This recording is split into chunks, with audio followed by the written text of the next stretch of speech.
So a lot of times when I do this whole sobriety thing, people always ask me, why are you still doing that? Like, wait, what's the point? I'm like, well, the thing is, for me, because my mother is an alcoholic, I feel like I need to do these like little test points every now and again to make sure I'm not one. You know what I mean? Like I like going out, I like having fun like everybody else. But when I was younger, my mom was not this bad. And she'll tell you right now, I used to drink like that all the time. No, you didn't. You definitely didn't. And if you've been raised by someone who drinks too much, you know the difference between your mother and your mother when she's drinking. Because, like it or not, drinking changes your personality. You might think you're good, but if you raise children, they know who you are when you're not drinking. They know who you are, you know? Um, it's funny, I posted this video yesterday, and my mom immediately texts me and goes, well, any alcohol you're not drinking, send it my way. And I got pissed. I get really angry, and I'll be honest about that. I got really pissed because she decided to get really drunk at Christmas. And it kind of ruined the holiday. Like, I was in a bad mood. I wasn't able to focus on family. And instead, I was just worried about the fact that she was just furthering damaging herself, you know? And it's hard because you care about the person, right? You love them. But the reason why we have a divide in our family, the reason why I don't call her, the reason why, I don't feel close to her is because I don't know which version of her I'm going to get. I don't feel secure, I told her recently, that I took issue with some of the stuff that happened when I was being raised. And she laughed at me. She didn't take me seriously. She didn't treat me like an adult. She laughed at me. And I want to say that was the alcohol speaking. I want to say that's not my mother. Because the person that I love, the person that I respect, is nurturing and caring and giving. And while she can be hot-headed and quick to react, and probably the reason why I try my best not to curse too much, I try my best to kind of keep myself in line and even keeled when it comes to my anger or anything like that, is because I don't want to be like her. Like, she showed me what I don't want to be. Now, don't get me wrong. She's a good person. And she showed me also, a lot of great attributes, like working hard, like being true to the people that have your back, like being a caring, nurturing person. I learned that from her. I know that. I didn't get that from my dad.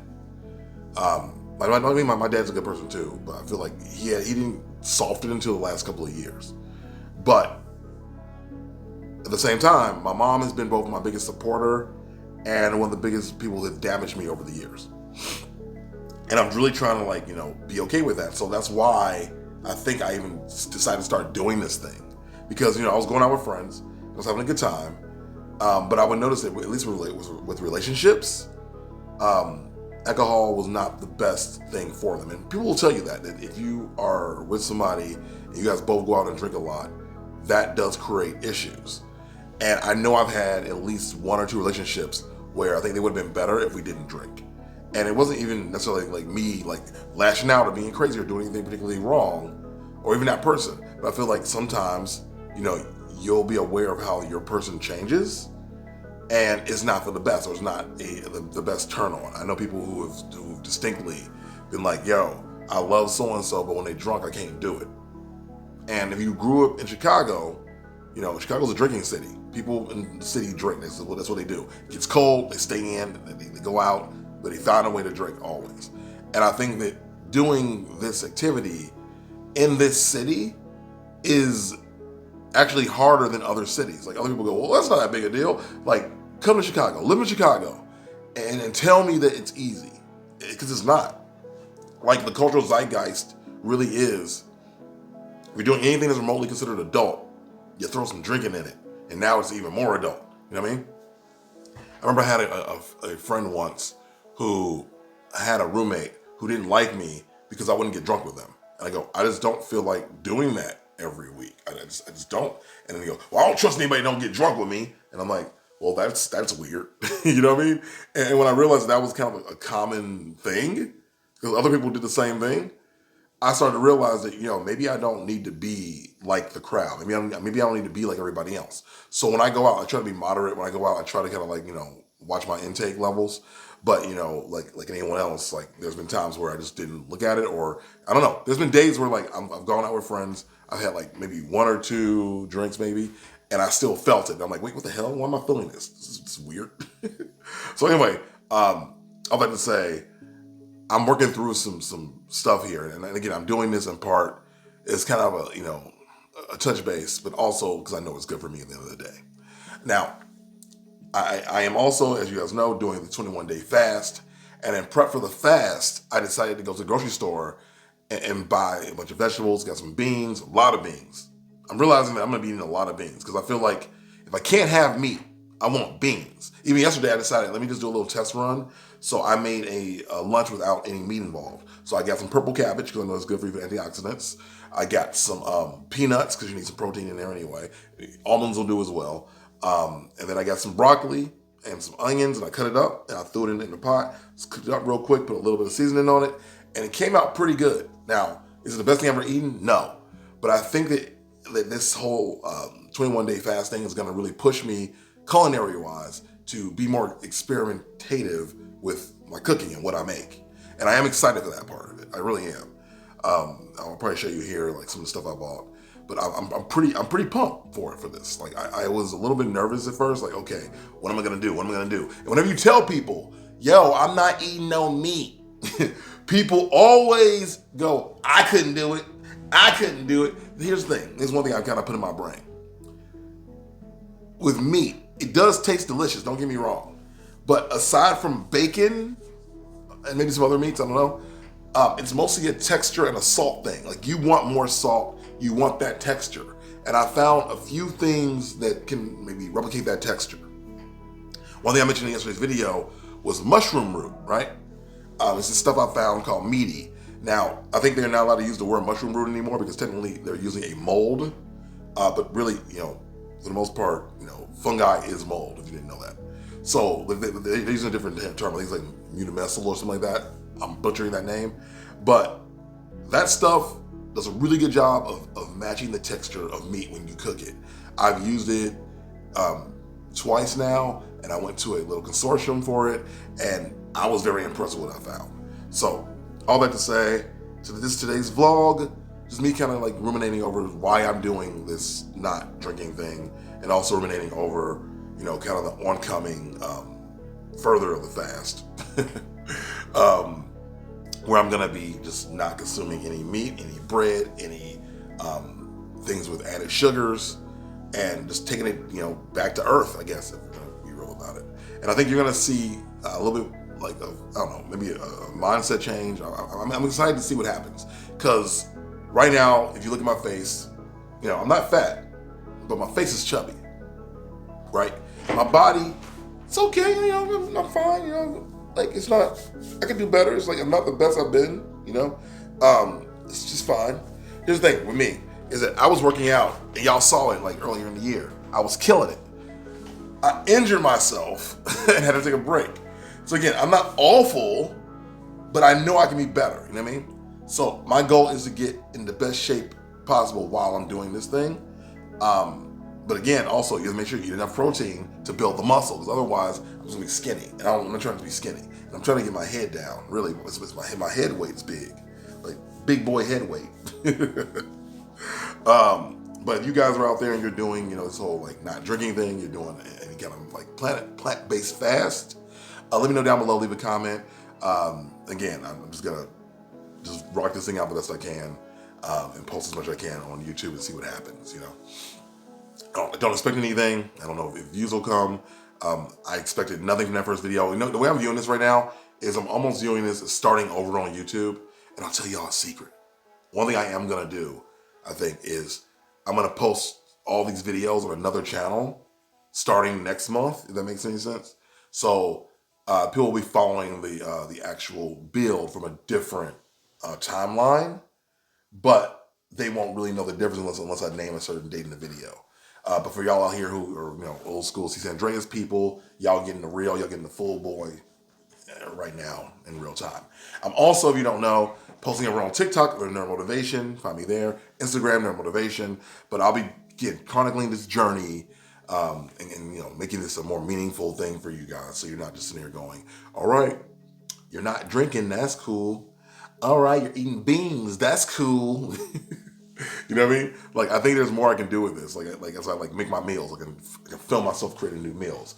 I can film myself kind of my ruminations. Because one thing I've noticed is whenever I do the not drinking thing, I find myself, reflecting on, drinking as a whole, right? Because my thing that I've done the last couple of years has been, I basically do this up until the summertime, you know?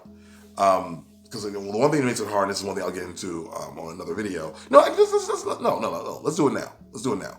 YouTube loves long form content now. Let's rock it out. So, for me in particular, dating gets super freaking hard when you're not drinking, because I think that a lot of, I won't say women because I don't know, but people typically like to rely on the crutch of alcohol to get themselves to be relaxed on a date, or get themselves to do things they normally wouldn't do if they weren't on the sauce, right? So for me, example, I don't require that. I don't. I'm already gonna be open talking about, anything sexual, because my parents, for better or worse, raised me in an environment where I was very comfortable talking about, learning about, knowing about sex. So I'm not really shy there. I don't really need it to get myself to, oh man, you better shake off the nerves. Oh no. I've already kind of learned self-process. So I will often, before a date, just look at their profile. If I met them in real life, nothing. I don't look at anything. I'm like, you know what? Let's just see what happens. And I was going to go into it knowing that anything else, it's like speech class, right? You are going into this date, and so is the other person, hoping not to be bored. In the very least, maybe you'll find a love connection. Maybe you'll find someone you really dig and you can maybe sleep with and marry, or just maybe you go on a few dates. You don't know. But at the end of the day, though, you just don't want to be bored. You want to go on a date with somebody that you feel at least entertained by, even if you don't find a love connection.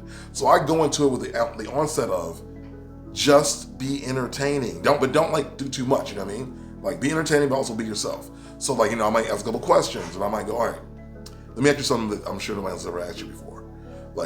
What is your favorite thing about yourself? Because I feel like a lot of people get on these dates, and it's either just based purely off of pre-rehearsed lines people fed you, or you're just going off the vibe. And the vibe is just some people are nervous. Some people are really nervous. So you got to break the ice.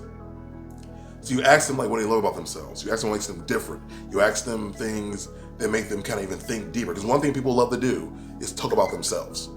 At least that's something I was told, at least. That's why people do therapy, right? You're talking about yourself, you're getting things off your chest, you're growing, and you ask even an even deeper question and see if somebody's ready for that. Just kind of go, what do you think is the thing that made you the person you are today?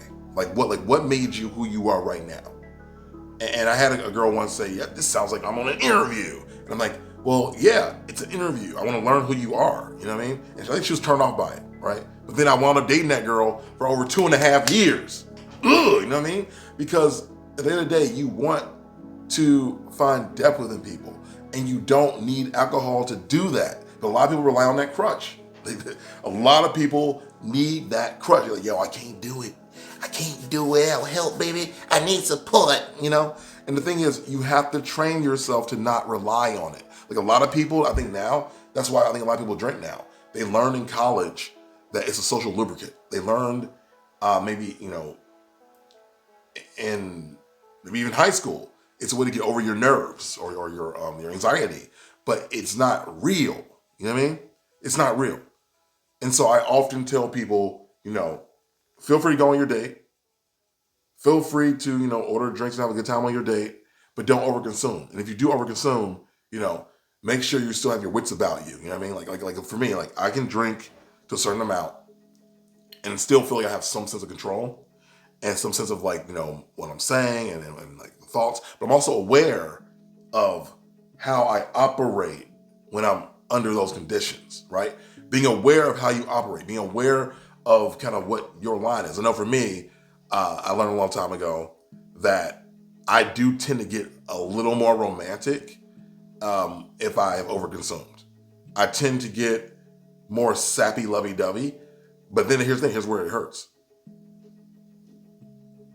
If the other person isn't reciprocating those feelings, my feelings get hurt. And I don't get mad, but I get sad, you know? And that in itself could be a problem, you know? So I just try to keep myself within a certain balance. Because again, when you're going on these dates, some people will push you and go, hey, you're gonna make me drink alone? What the hell? Or like, they really feel like they need it to have a good time. And I remember I told one girl, and again, things went well with that girl for a little bit. It just wasn't a good fit. But like, she goes, no, I'm good. Like, you don't gotta worry about me. You're not drinking alone. I got water right here, baby. Let's go.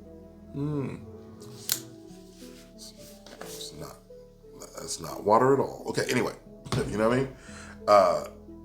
I made a choice that what I wanted to do was to maintain and keep to my goal, right? So like, you know, it could be easy to go, you know what? I'll just have one drink on this date. It's all good. You know, I'll make the girl feel comfortable. But the reality is I'm a man who's sticking to his goals. I'm a man who's sticking to what he has in his sights. And I think women respect that even more. So I've done this thing of not drinking for like up to, you know, was it like up to 4 or 5 months while still going on dates, and the date's still going successful, you know?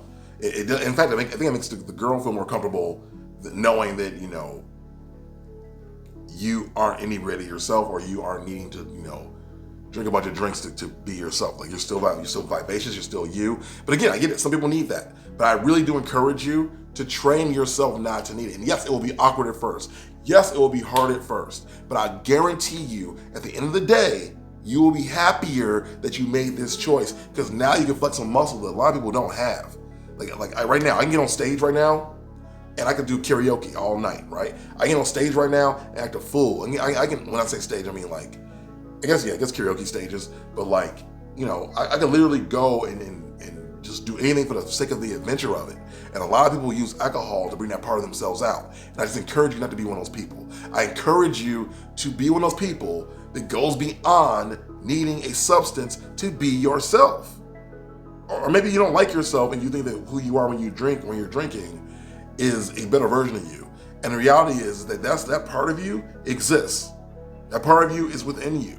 You have to bring it out, and you have to work at it. Like anything else, I'll say it again. It's a muscle you have to flex. You gotta flex in order to make it work. It ain't gonna pop if you don't flex it, all right?